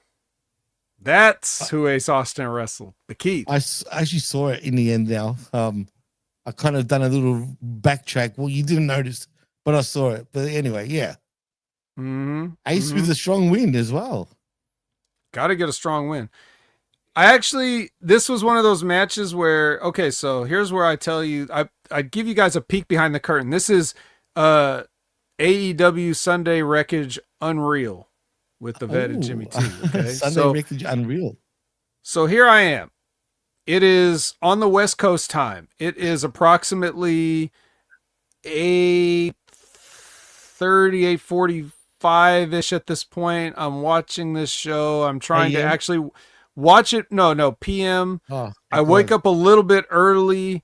I'm very tired, but I wake up early because I'm thinking I want to try to cram Collision in before work instead of during work. So maybe I can, just relax a bit, or at the very least, I don't have to watch as much Collision at work. So I'm sitting here, and when this match comes on, once the match starts, I'm like, why don't I just rest my eyes? And I didn't watch it. Let the announcers do their job. Paint the picture for me. Describe to me what's happening in the ring, Nigel and Tony. Like, really just bring me into the match so I don't have to look at it, because you know how it is when you wake up sometimes, Jimmy, in the dark, and like even the light from maybe your phone is like, it hurts your eyes. Man. You don't want to. So the TV is really like, it feels good to just close the old eyelids, listen to the dulcet sounds of Tony Schiavone. Like, how nostalgic. I've been listening to Tony for 40 years. This is very comforting. Yeah. It's day. And that's what happened here. So I heard the match. I heard the hell out of it. Didn't see it, but I do know that Ace Austin won with the fold because they told me he did. Well, there you go. And I heard a noise go foomp, like when he hit the mat. So the foomp. Yeah, so I did hear the with no fold. volume. Yeah, I hear the fold. I didn't see the fold. But he wins For with me, it the was the other fold. way around. I didn't hear it, but I saw it. Interesting. So Yeah, between the that's two of us, we got a full review here. we actually do. We actually do. No, but I was looking at it while we were talking, like, talking right here on the Wreckage. I just on the other TV, I just had it there just to see. And it was nothing. It was nothing special. What can I say? It was just Now, pretty quick. did not Juice and the other gun come out with Ace I to didn't start? notice that, so I don't know. Like just the start though. I don't think they were at ringside. They weren't. Well, see, I didn't see the entrance part, but I didn't notice if they went around ringside. I don't recall that. Well, my eyes were closed, so I couldn't tell you. Anyway, let's move on. And I couldn't hear it, so. Lexi asks Don about the feud between Okada and Takeshita, and he says everything's fine, and he says we're actually going to have a family summit on Wednesday. So, all right, whatever that is, look forward to that. Lexi's now with the Outrunners, right? So, okay, all right, Outrunners. Here we go. Some TV time for the Outrunners. Interrupted by Gay Times off screen. And then they come back like after Gay Times is done arguing with each other and going away. Then they come back to the thing and they recreate the "We're live, pal" spot. He's like, Dalton Castle's like, let's do this again. Let's start this over. And Lexi's like, we're live. So anyway, ding dong. There you go. Nice callback. For sure. Griff Garrison versus Hook. The frat house. The frat house is on the outside. They are glistening, oiled up, like so shiny to the point that it looks like they were basted for Thanksgiving early and are getting ready to get put in the oven. I mean, they always look like that. Come on, man. Do they? I mean, I don't actually look at them, so I couldn't tell you. The most offensive part, even more offensive than how oiled up the frat house was that, well, Griff Garrison totally dry, but he actually got offense in on Hook, which I was watching it. I'm like, even though this match was like 30 seconds or whatever, the fact that Griff Garrison got that much offense in, I was just like, is this not over yet? It felt longer than watching him try to fight in a wrestling ring is like, that felt like how long the what was that match that was super long on Dynamite? On Dynamite, the super long match With the women. Now I'm thinking of Collision, those super long matches. No. It's like this felt like Tekla versus Mina length. Right, that's why I've already like forgotten Dynamite long match. Yeah, God, no. But Hook did choke him out. Then Olympia says she'll see Mercedes next week. I mean, she's a tank. She's going for that CMLL title to get that back. Can I ask, what's with the Mexican chicks always sort of wearing similar masks? Have you noticed that? I mean, they all kind of have the same mask most of the time, just in a different color. Yeah, like they have like the pointy masks. Is that supposed to mean that they're female? Is that what it is? Am I missing something? Couldn't tell you actually. I'm not that. That's a good question for a more versed. You? Yeah, I guess so. I never thought of it. That's crazy. You actually not knowing something about it. Wow. Lucha Libre is not my area of expertise. Imagine that. Imagine you were a full Lucha fan. Wow, that would have been a different fan.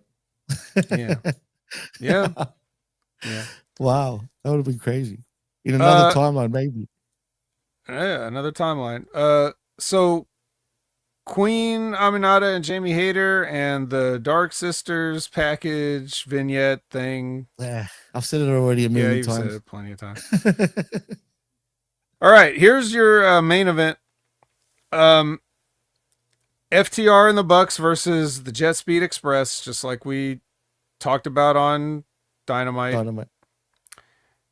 There was a funny part where they like, I guess Jurassic Express brought a beach ball to the ring, and We're going to the beach. we're going to the beach, and not the jungle, the beach. Beach. Yeah, and Cashin takes a chair and smashes the beach ball and pops it with the chair. That was good though. I like that. Yeah. By the way, is Cashin just giving up on tanning? Yeah, I think so. I bet you his wife was like saying shit. Who knows? But I actually find it better if he keeps going for the tan because it brings out more sort of heat for whatever reason. Literally, because he just looks like even more of a douchebag. Just the thought of him having a tan, bro. You know what I mean? Yeah, if he's gonna look like that, he's not gonna get in the frat house. Nah, For so damn sure. He should just go back to the tan. But hey, look, I'll say one thing about FTR. They've really been the workhorses for Tony when it comes to tag matches. I'll give him that.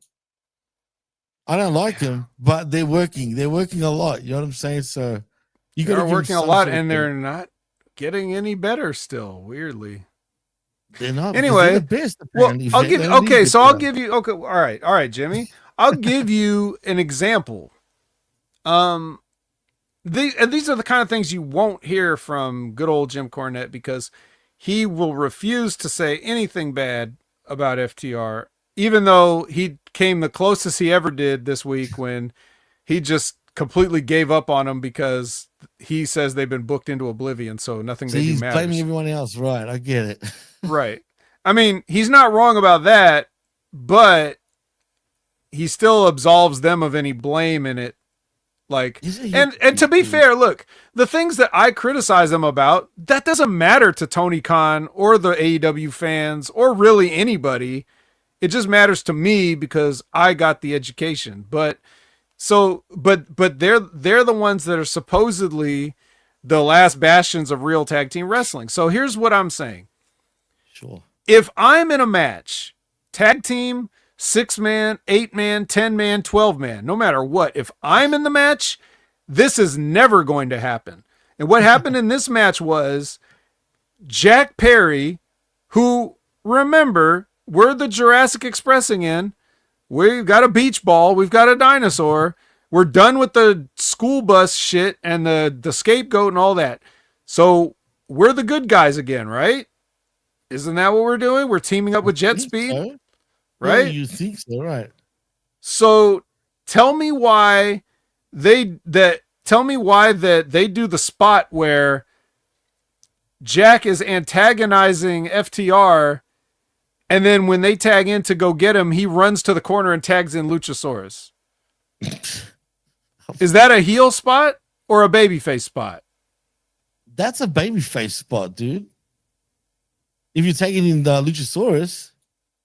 No, but I mean, but to do the thing like, come on, and then tag in the big guy. No. That's different. All right, absolutely. That's the opposite. Yeah, I mean, I don't know what the end game is with these guys and what they are. I'm leaning towards them. I said this last week. Jack Perry's gonna turn. I just feel it, right? So he's gonna do little heel things if that's what's happening. If it's not happening, right, and it's a big if still, because I won't put it past him not doing it. But he is showing sort of signs, I think, and I think, because I'm not sure still, that he's turning heel. So if he is, then that's fine. We got to give him that. You know what I mean? If he's not, then it's ridiculous. So again, I'm left confused still because I don't know what they're gonna do, bro. Like, and that's why if I knew 100%, then it wouldn't have bothered me as much as obviously bothering you. But still, well, how do you feel, really, Vet? Do you think he is gonna turn like officially a heel? If I'm turning heel, I'm not tipping my hand. Fair enough. It's fair enough, man. Because what is the point of any turn? It's supposed to be a surprise. And no turn is going to matter anymore. Look, wrestling's dead. Matter. It's over. Wrestling is as we know it, is over. Nothing matters anymore. It's just getting to the next thing and getting the next paycheck and doing whatever bullshit stunts you want to do and outlandish bullshit. There's no good wrestling anymore. Okay. So for, as far as booking goes, you can still have good stuff within the shows, you know, like the Okada match where earlier I talked about it. Some of the guys in WWE know what they're doing or whatever, but I'm just saying, like, as far as like, oh, what a great show start to finish, or what a great storyline, or what a great angle, like that, those days are long gone if they ever were here. So that's sad. So if I'm going to do anything at all, I'm definitely not going to tip my hand with Easter eggs and whatever. I'm just not going to do it. If I want people to think I'm a good guy, I'm not going to do chicken shit things in the match. Right. That's true. That's right. But especially talking about like the Young Bucks, who are like, even they're bigger than Jungle Jack, but at least with them, they're not like some sort of intimidating presence. That's the closest thing that Jack Perry can get to a same size match is with the Young Bucks. So, you know, and FTR are like stocky, but they're short. So it's like, whatever. These aren't the kind of like, it don't work for me. But anyways, but FTR should have said like, well, why would we do that? Even if that's what I'm saying. Like when this stuff is getting brought up when they're producing the match in the back. Yeah, it doesn't seem like it is. So, yeah, no, you're right. It's true, man. But like, I guess we just gotta look past that shit and. Well, here's another one, Jimmy. I'll give them points for this. How about we do the powder in the eyes spot, and that's not the finish. We'll just kick out. Like, why not? Like, use powder as a falsie. Sure. Maybe. He uses that for a falsie. First of all, maybe they forgot. Maybe they accidentally threw that at the wrong spot. Well, I'm thinking this. Okay. Let's pretend for a second it's a good idea. Okay. Interesting. I got 3 other people on my team. So none of them could break up the pin instead of me just kicking out. True. I hate that shit too, dude. Like if we're gonna use the powder, the tension, right. The tension should be, is somebody going to make the last second save or not? Because I'm fucked. Not just I just kick out when and then what? And then what do my 3 partners got to do? Just stand there and cheer me on? Like, it's called Bushi power, vet. That's Bushi power. That's what he got. He kicked out of the friggin' out of the you know, the friggin' dust, the powder. It's fine. Yeah, they hit him with the powder, and then they hit a move on him too. So it's like it wasn't even just the powder. It was they hit him with something. Yeah, he's tough. Yeah. You know what we needed to see? We needed to see Bloodsport Van Dam out of him where he can't see. You know, he's like, and then he hits him in the throws the punch at nobody. Yeah. He's like, you know, that's so spot. Yeah, that's what we needed, bro. But we didn't get that shit. So we needed, and we didn't get it. Yeah. Well, I'll tell you what we did get. We got Kevin Knight doing the frog splash on Cashton for the 1, 2, 3. Wow. I mean, and the baby faces celebrate with their big bag of money, and they should. Jungle Jack reaches in the bag and gives Nick Jackson a tip. Like, here you go, buddy. Nice try. Here's a couple bucks. Get yourself something nice. They should have stole it, bro. I'm telling you, they should have. Last week was the perfect opportunity, but. Well, they weren't going to do it this week because the dinosaur was holding the bag, so they definitely were going to try that. If they don't do a storyline like that at the very least right now at this point, again, where are we going with the Young Bucks before we go? I mean, they're just going to be broke. So they Barry Corbin's. Is that what it is? Are we doing this storyline? You know what's better than Baron Corbin? Baron Corbin. Sorry, yeah.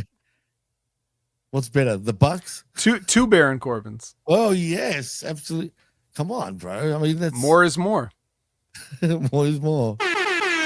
But thankfully for everybody, there is no more for this show. That is the end of Collision. That is the end of the Sifting, and that is almost the end of the Wreckage.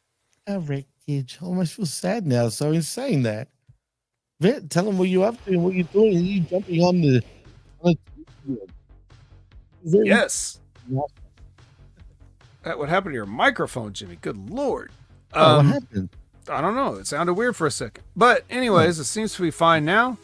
Good. But yeah, I'll be jumping on twitch.tv/opinionhaver. Maybe a little bit of supposed to play some Little Nightmares 3 with our very own Lizbeth. So check that out if you want. Definitely check out the Monday night, 6:30 p.m. Pacific, 9:30 p.m. Eastern, or around that time, depending, for the Impact Attack with myself and Brandon talking about TNA and how bad they screw everything up with their second clip show in a row. But don't worry, if they phone it in, that doesn't mean the Impact Attack's going to phone it in. We're going to give you at least a half hour of nice content for your Monday evening. So please join us there and hang out. And that's kind of like a free period back in school, you know, where you kind of just have some time to do what you want. So if you guys want to talk about other stuff and goof around for a little bit, extend the show, then we'd be happy to take all your questions, comments, fun stuff, and we don't have to worry so much about the TNA. It's about you. Yeah. Then on Wednesday, if you want to hear about Halloween Havoc and everything that happened, as along with the freshest episode of the Next Level Wrestling Review, check out myself and Big Ray Hernandez at 8 a.m. Pacific, 11 a.m. Eastern on a Wednesday. Okay. Now, I always tell you guys to watch Wrestling with Rip Rogers every Friday, but did you know that tomorrow, as we record this, the Monday Locker Room is going to feature the Hustler Rip Rogers? Oh, yes. So that is very exciting. So I'm told. So please tune in for Monday Locker Room, and then on Friday, tune back in for Wrestling with Rip Rogers Live and ask Rip a question at their concrete time of 9 a.m. Pacific, noon Eastern. Check out the Stevie Richards Show every Friday. This past week, hearing about Dr. Stevie and TNA Part 2, along with all the news and goings on of the day and breakdowns, what went wrongs, what went rights, everything like that. And check out Limpin' Ain't Easy with Timmy Baltimore every week with new, fresh content, interviews, or whatever. Two-parter with ODB is up right now, so give that a listen if you haven't. And that's it for me. What do you got, Jimmy? Well, what I have is on Tuesday mornings, 10 a.m. Eastern, it is I Like a Raw with myself and Big Ray Hernandez, where, of course, we talk all things Monday Night Raw, so check that out. Of course, go check out the Smack Attack that myself and RBV did just yesterday. It was a great episode. We nearly went 3 hours, funny enough, with that. We broke down all sorts of things in WWE and what's wrong and what's not wrong. Because, believe it or not, even WWE has been a pretty big disappointment with a lot of shows. So go check that out. And of course, I heard Drew McIntyre was in the main event. He was in the main event. Doesn't mean it was a good main event, though, I feel bad for him right now, though. They don't know what to do with that guy. He's done almost, I feel, bro. But anyway, tune in to find out about that. And of course, Sunday mornings, the Wreckage, same time, same channel, 11 a.m. Eastern, right here on Hangman Page, YouTube channel. And also, please like and subscribe right here, as you can see, the little banner there to Hangman Media Group. We've hit the 1,200 mark now of subscribers again. We keep going up. So we thank you all for, continuously subscribing and sharing our stuff out and just keep getting us out there because it's working. Like I said, Vet, our numbers keep climbing. This show was the number one show for the week last week. I'm sure we'll probably hit it again this week. So we appreciate all of y'all for tuning in and sharing it. And that's about it for me. So in saying that, I am Jimmy T. He is the best in the world, Jamie the Vet Williams. And you've been listening and watching the Wreckage. And just quietly, I popped and you and Professor both did it at the same time while I was out of the computer. That popped, you and I listened back to it. I'm like, damn it, I wasn't there for it. But yeah, man. So in saying that, we love all you. Thank you for joining us. Until next time, peace out and goodbye.